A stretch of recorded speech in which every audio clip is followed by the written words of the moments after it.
తదుపరి రాశి చూసుకున్నట్లయితే కర్కాటక రాశి. ఈ రాశి వారికి కూడా వచ్చేసి మే నెలలో అంటే వారి యొక్క జాతక రీత్యా ప్రభావం వారికి ఏ విధంగా ఉండబోతుంది అనే దాని గురించి కూడా ఒకసారి తెలియచేయండి గురువుగారు. కర్కాటక రాశి అంటే పునరసు నక్షత్రం 4వ పాదం, పుష్యమి నక్షత్రం 1, 2, 3, 4 పాదాలు, ఆశ్లేష నక్షత్రం 1, 2, 3, 4 నక్షత్ర పాదాల్లో జన్మించిన వాళ్ళందరినీ కూడా మనం కర్కాటక రాశి జాతకుల కింద పరిగణిస్తాం. అయితే వీళ్ళకి మాత్రం ఈ మాసం అధిక భాగం శుభ ఫలితాలు గోచరిస్తున్నాయి.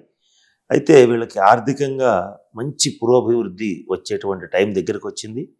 సమాజంలో మంచి పేరు ప్రతిష్టలు ఉన్నటువంటి వ్యక్తులు వీళ్ళ పక్కన నిలబడతారు. అలాగే వీళ్ళ పలుకుబడి పరపతి బాగా పెరుగుతుంది. ఇక వీళ్ళు ఏ పని మొదలుపెట్టినా కూడా విజయవంతంగా పూర్తయిపోతుంది.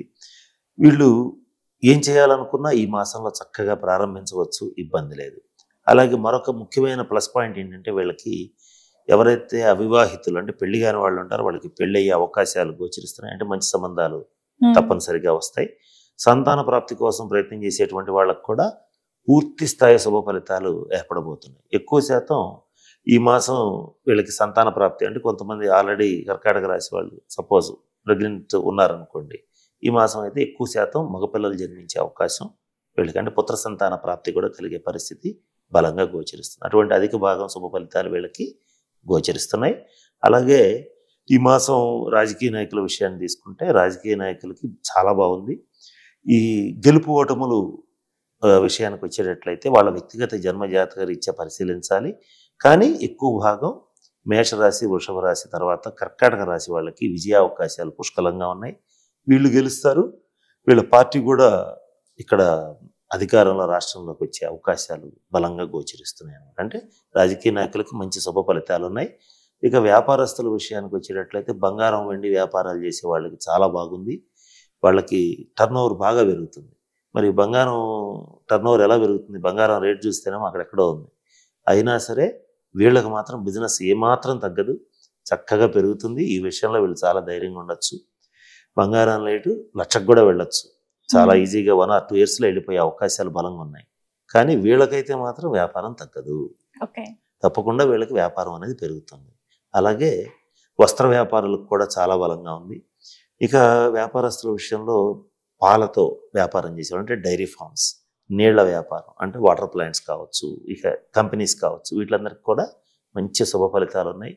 వీళ్ళు తిరుగులేనటువంటి వ్యాపారం చేయగలుగుతారు, టర్నోవర్ పెంచుకోగలుగుతారు, లాభాలు చూడగలుగుతారు. ఇటువంటి అనేక శుభ ఫలితాలు వీళ్ళకి స్పష్టంగా గోచరిస్తున్నాయి.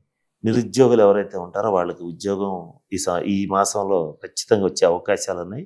గట్టిగా ప్రయత్నం చేయొచ్చు. కాంపిటీషన్ ఎగ్జామినేషన్స్ రాసేటువంటి వాళ్ళు కూడా మంచి శుభ ఫలితాలను ఆశించవచ్చు.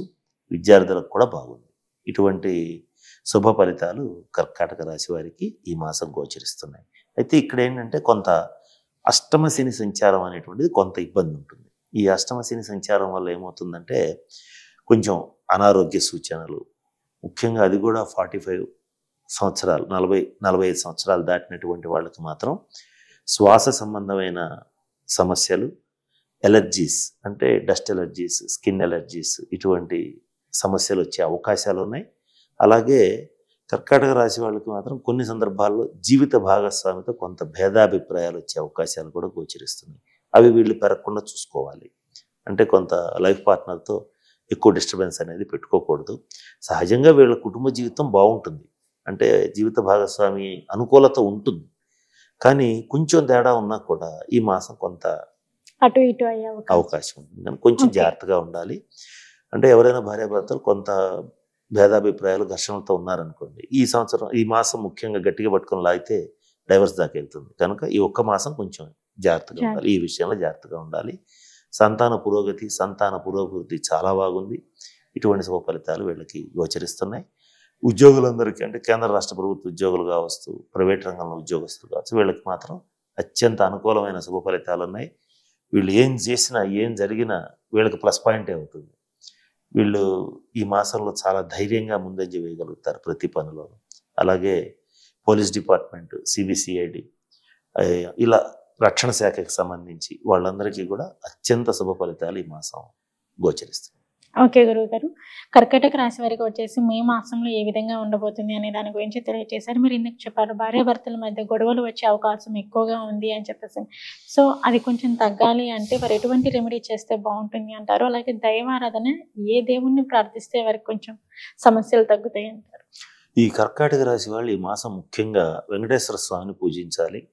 అది కూడా శనివారం నాడు వెంకటేశ్వర స్వామి వారి దేవాలయాన్ని సందర్శించటం, నీలి రంగు పట్టు వస్త్రాలు సమర్పించడం చేసేటట్లయితే వీళ్ళకి ఈ మాసం తిరుగులేదు, ఓకే. మంచి శుభ ఫలితాలు ఉంటాయి. అట్లాగే వీళ్ళు వెంకటేశ్వర స్వామిని ఆరాధించడంతో పాటుగా ఇంట్లో ఏదైనా చేసుకోవాల్సి వచ్చింది అనుకోండి, సపోజ్ ఇంట్లో ఏదైనా చదువుకునే వాటి విషయంలో లలితా సహస్రనామం పారాయణ చేయటం, ఖడ్గమాల పారాయణ చేయటం ఇటువంటివి చేసేటట్లయితే ఏ పని ప్రారంభించినా చక్కగా విజయవంతంగా దూసుకెళ్ళిపోగలుగుతారు. ఏది ఏమైనప్పటికీ ఈ 12 రాశుల్లో కర్కాటక రాశి వాళ్ళకి మంచి శుభ ఫలితాలు ఉన్నాయి. ఏదైనా ఒకటి అర ఇబ్బందులు ఉన్నా వ్యక్తిగత జన్మజాతక రీత్యా ఈ కొన్ని పరిహారాలు చేసుకుంటే ఏ కొత్త పనైనా చాలా సులభంగా ప్రారంభించవచ్చు, చక్కగా ముగించవచ్చు.